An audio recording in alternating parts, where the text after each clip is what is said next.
pessoal, tudo bem? Eu sou Amanda Taide, mineira na origem, com passagem em São Paulo e candanga de coração. Casada, mãe do Pedroca Pipoca de 3 anos, do Luquinhas Pimpão de 1 ano e tutora do Vira-Lata Farofa. Sou professora doutora da UNB, dos cursos de Direito Empresarial, Concorrência e Comércio Internacional. Apaixonada pela vida acadêmica, eu adoro inventar moda para facilitar a compreensão dos temas jurídicos pelos alunos. Então, esse é o Direito Empresarial Café com Leite, um podcast voltado para os estudantes de graduação e iniciantes no mundo do direito comercial, para que possam aprender ouvindo a bibliografia obrigatória e complementar do nosso curso. Esse é um podcast simples, curto e gostoso, como um café da manhã mais rapidinho durante a semana. Convidarei os próprios autores ou comentaristas dos artigos acadêmicos, capítulos ou trechos de livros essenciais para a compreensão do direito empresarial, para que os alunos da graduação em Direito possam conhecer e se apaixonar pelos principais autores do direito privado no Brasil. Como será um podcast voltado para os alunos da graduação, os episódios serão divulgados durante o semestre letivo da UNB. Durante as férias, faremos uma pausa para preparar o próximo semestre e também os novos episódios. Então, vamos comigo para a próxima xícara de café com leite?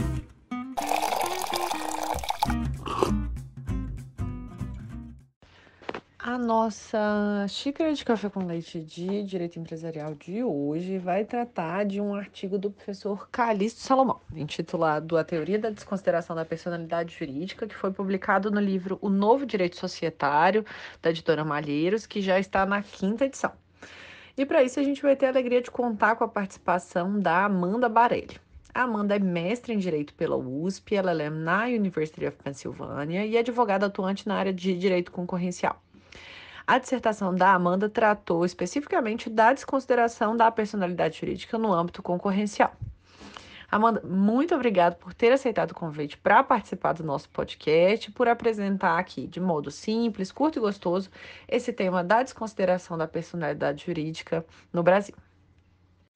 Professora Amanda, eu queria agradecer a oportunidade de estar aqui falando sobre esse tema que é super relevante e que segue sendo super relevante por muitos anos, porque a gente vê aí que é um tema que não se esgota, né? É um tema que acaba se reinventando e acompanhando aí a evolução do direito societário.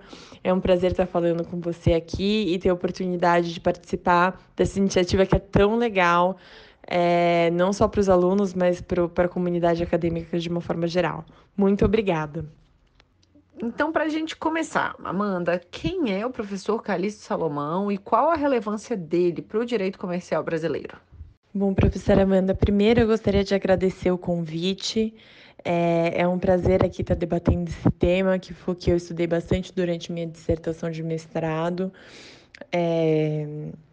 E é um prazer aqui estar falando com todo mundo. O professor Calixto, eu não vou ficar aqui falando o currículo dele, né? Porque, de fato, é um currículo bastante extenso. Mas ele é livre docente pela USP, atualmente professor titular do Departamento de Direito Comercial, com pós-doutorado em universidades renomadas fora do país. E ele é um autor muito relevante no direito comercial nacional, um dos grandes pensadores aí da nossa geração, que tratou de diversos temas, né? Desde o direito comercial, direito concorrencial, direito falimentar e também algumas questões de propriedade intelectual.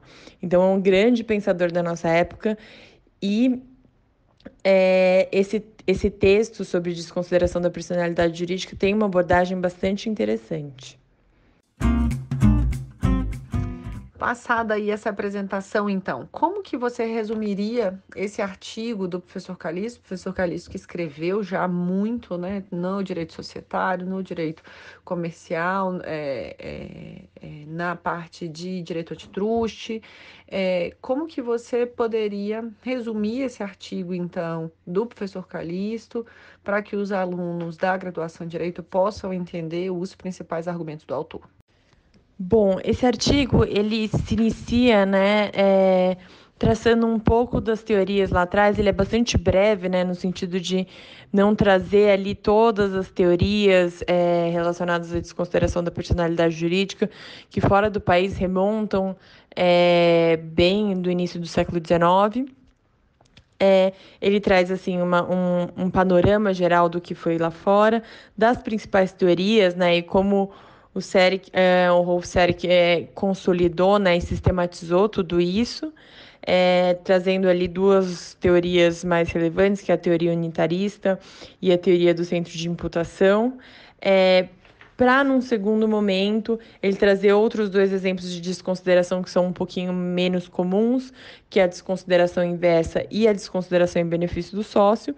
E depois esse panorama ele traz um panorama brasileiro. O que é interessante quando ele vem trazendo o panorama brasileiro é que ele traz uma abordagem diferente. Em vez de trazer uma abordagem legislativa ou uma abordagem cronológica, ele traz uma abordagem acadêmica, trazendo ali a principal opinião de cada um dos pesquisadores, né, dos doutrinadores nesse tema. Então, ele traz a opinião do professor Rubens Requião, do professor Comparato, do professor Correia de Oliveira, sempre trazendo ali um contraponto com as teorias que estavam lá fora, mas trazendo como isso foi tropicalizado. Então, por exemplo, quando o Rubens Requião faz a sua famosa palestra que traz, assim, primeiro uma luz sobre esse tema, ele associa muito o tema fraude à lei. Depois o professor Comparato, ele também traz uma possibilidade de desconsideração sempre que você tem ali alguma divergência na realização do objeto social. E aí depois tem o professor Correia de Oliveira, que traz um pouco uma questão relacionada a uma teoria um pouquinho mais pluralista, que leva em consideração os centros de imputação da sociedade, trazendo ali algum paralelo com o que já tinha sido feito pelo Galgano. Que é um autor, enfim, um autor italiano. Então, essa abordagem de trazer como os pensadores, né, os doutrinadores brasileiros internalizaram e trouxeram isso para o regime, adaptaram, né, na verdade, isso ao regime legislativo brasileiro, é interessante e permite até traçar ali uma evolução, né? Porque se você for ver quando cada um dos autores estava escrevendo sobre o tema, você consegue ali tirar até como a legislação estava evoluindo, mas é interessante trazer isso sob a perspectiva desses autores que também são muito relevantes para o direito brasileiro. Muito obrigada. E tendo em vista, né, essa visão teórica do raciocínio do professor Calixto, será que você pode apresentar para a gente como que se dá a aplicação, né, das chamadas teorias maior e menor pelo judiciário brasileiro? Dentre as diversas formas de você classificar as teorias da desconsideração da personalidade jurídica, tem uma que é particularmente interessante, considerando o cenário legislativo brasileiro, que é classificar a desconsideração da personalidade jurídica segundo a teoria maior e a teoria menor. A teoria maior, ela exige, para além da demonstração da incapacidade de você conseguir, da sociedade, né, conseguir adimplir com as suas obrigações, é necessário que ainda se comprove a fraude ou abuso, né, do direito e a confusão patrimonial entre o sócio e a sociedade. Então, basicamente, essa acaba sendo a regra um pouquinho mais geral, porque ela está prevista, é a regra que está ali no Código Civil, né? Mas você também tem teorias menores, o que a gente chama de teoria menor da desconsideração da personalidade jurídica, que são teorias onde você não precisa provar a fraude, o abuso ou a confusão patrimonial. Você tendo ali o dano, você consegue atingir os bens do sócio. E o que justifica uma teoria ser mais benevolente, né, no sentido de alcance patrimonial que a outra? O bem jurídico tutelado. Então, a gente vê ali, por exemplo, em normativos como o Código de Defesa do Consumidor, ou mesmo a legislação ambiental, que você tem ali o que eles chamam de teoria menor, ou seja, você busca dar uma maior proteção porque se entende, né, o legislador entendeu que o bem tutelado era um bem de maior importância do que, enfim, o bem de uma relação privada comum. E aí você tem essa diferenciação entre teoria maior e teoria menor. É uma forma muito interessante de você analisar como a desconsideração da personalidade jurídica foi tropicalizada aqui e como isso vem refletido aí nos diversos normativos que a gente tem ao longo dos anos. obrigada pela sua exposição e eu queria entender quais que são, então, se você puder apresentar para os alunos as repercussões da desconsideração da personalidade jurídica em outros ramos, como ambiental, consumerista e trabalhista, mas em especial, é claro, no de ramo concorrencial, que foi objeto aí da sua dissertação de mestrado. Essa pergunta é excelente porque a gente vê que a desconsideração da personalidade jurídica ela foi sendo refletida em diversos normativos no direito brasileiro ao longo dos últimos anos, e isso ainda segue sendo uma verdade. Especificamente, a gente vê que a desconsideração da personalidade jurídica ela vai, de certa forma, sendo moldada ao bem jurídico tutelado por cada uma das leis. Então, você tem ali no Código de Defesa do Consumidor e na legislação ambiental, né, uma teoria, uma desconsideração da personalidade jurídica que exige um pouco menos de comprovação em comparação ao que é previsto ali no Código Civil. E você tem também, especificamente no direito da concorrência, uma desconsideração da personalidade jurídica que já era prevista desde a lei anterior, a Lei 8884, de 94, e que ela vem aí refletida também nesse novo normativo. A gente sabe que existem diversas dificuldades aí relacionadas a desconsideração, né, da personalidade jurídica, especificamente nos processos perante o CAD. Existe aí um desafio relacionado a como você atinge ali uma outra empresa, uma outra pessoa, né, seja ela jurídica ou física, e a dificuldade relacionada, e aí o desafio, né, que foi enfrentado aí durante o meu mestrado, é porque hoje, quando a gente fala de desconsideração da personalidade jurídica e crimes ao direito da concorrência, em violação, né, à legislação de direito concorrencial, uma das grandes dificuldades é que você está envolvendo conglomerados empresariais super complexos. Isso envolve você analisar ali como funciona, né, a relação de poder de determinado conglomerado e entender como isso, de certa forma, foi desvirtuado para cometer um ilícito concorrencial. E eu acho que todas essas situações, isso nos remete à teoria do centro de imputação no final do dia, né? Mas que eu acho que são discussões super relevantes, porque não só para que esse instituto funcione, que esse instituto que de fato é bastante precioso aí para o nosso direito, mas também para que traga, de certa forma, segurança, né, para os agentes econômicos, no sentido de como isso seria aplicado. Esse tema tem tido muitos debates, né, Amanda, e algumas alterações legislativas. Então, se você puder apresentar para a gente quais que são as modificações, né, recentes que foram trazidas no CPC, na Lei de Liberdade Econômica, o que tem de novo aí sobre desconsideração da PJ? Bom, eu acho que essa pergunta é muito interessante para a gente entender um pouco melhor não só os posicionamentos acadêmicos, né, que o professor Calixto traz ali no texto dele sobre como os grandes pensadores de direito societário começaram a ler, né, esse ingresso, né, a tropicalização aí da desconsideração da personalidade jurídica, mas também para a gente entender qual a necessidade, né, de você refletir isso em diversos normativos, porque, como colocado ali no texto do professor Calixto,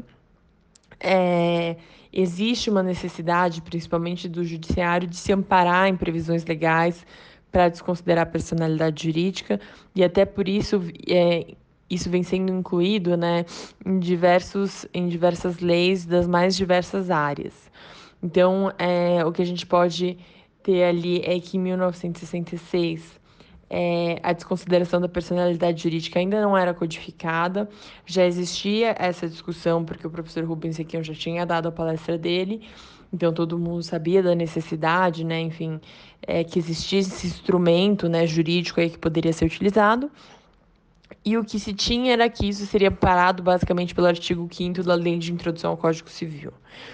Em 1990, a gente tem o Código de Defesa do Consumidor, que de fato codificou aí a desconsideração da personalidade jurídica.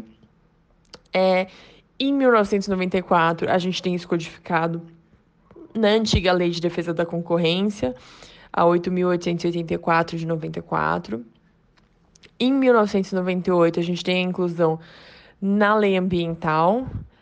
Em 2002, a gente tem a inclusão no Código Civil, e aí é bem importante porque o Código Civil tem uma abrangência em termos de contratos, né, de relações muito maior, porque abarca todas as relações de cunho privado.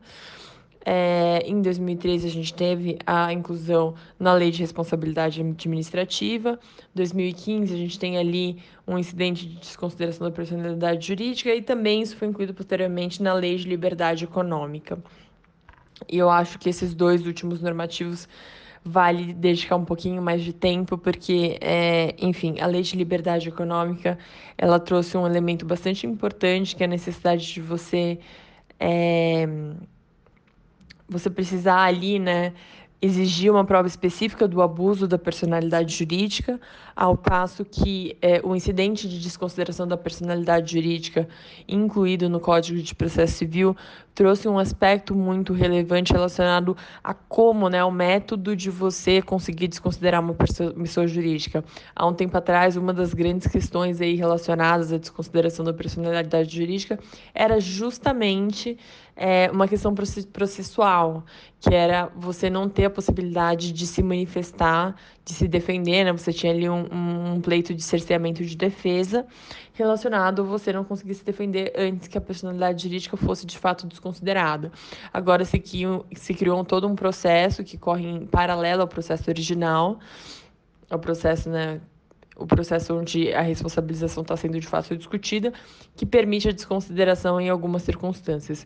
Então, isso acabou sendo bastante relevante e isso só mostra, né, como é necessário, né, ter essas.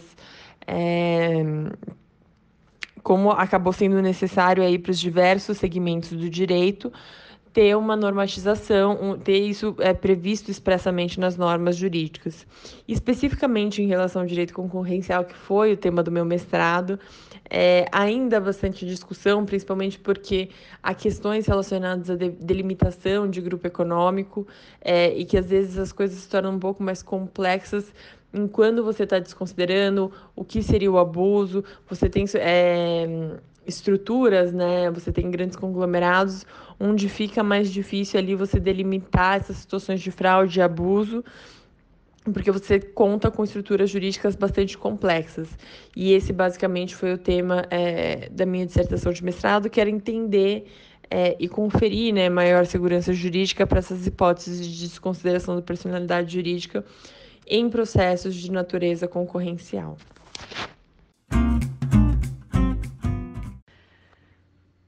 Então, chegando aqui para o final da nossa conversa, qual que seria a sua recomendação para os alunos que tenham interesse em estudar, em trabalhar com direito empresarial no Brasil, Amanda? Bom, minha recomendação principal, né, depois de alguns anos aí, alguns bons 10 anos advogando, é garantir que você vai ter um conhecimento abrangente o suficiente e que conhecimento nunca é demais, né? No final do dia, o problema que você recebe do seu cliente nunca é um problema compartimentalizado, sempre é um problema abrangente e que conhecimento em outras áreas, no final do dia, sempre vai te ajudar. Eu trabalho todos esses anos com direito concorrencial, mas isso não me eximiu de ter que ter alguns conhecimentos específicos em direito societário, às vezes em propriedade intelectual e alguns outros temas que acabam ali gravitando ao redor do tema e do problema concreto que você é chamado a resolver. Então, é muito importante não deixar, enfim, ainda que o aluno tenha completa certeza que é o direito societário ou é qualquer outro ramo do direito, que não se desinteresse pelas outras áreas, porque elas acabam sendo relevantes, e no final é um grande número de bloquinhos que você vai construindo ali um conhecimento e nada é desperdiçado. Então, enfim, se pudesse dar aí alguma orientação, algum conselho para quem quer trabalhar com direito societário, direito civil é muito importante e direito de processo civil pode não parecer importante, mas é importante para você ali conseguir construir um contrato que faça mais sentido. E todas as questões, saber antecipar um litígio é muito importante na hora de você construir o seu contrato. Então, saber tributário é muito importante. Então, assim, não existe um profissional excelente que saiba só uma matéria, saiba só muito bem uma coisa só. Ele geralmente acaba sendo um profissional abrangente que conhece outras áreas e transita bem entre outros ramos do direito. Maravilha, terminamos aqui então esse bate-papo. Novamente, muito obrigada, Amanda, por participar do nosso podcast, apresentar aí o tema da desconsideração da personalidade jurídica sob a ótica do texto do professor Calixto Salomão, mas não só isso, mas também trazendo um pouco da sua dissertação do mestrado. Por hoje é só. A nossa xícara de café com leite foi tomada e até a próxima. Professora Amanda, eu queria agradecer a oportunidade de estar aqui falando sobre esse tema que é super relevante e que segue sendo super relevante por muitos anos, porque a gente vê aí que é um tema que não se esgota, né? É um tema que acaba se reinventando e acompanhando aí a evolução do direito societário. É um prazer estar falando com você aqui e ter a oportunidade de participar dessa iniciativa que é tão legal, não só para os alunos, mas para a comunidade acadêmica de uma forma geral. Muito obrigada.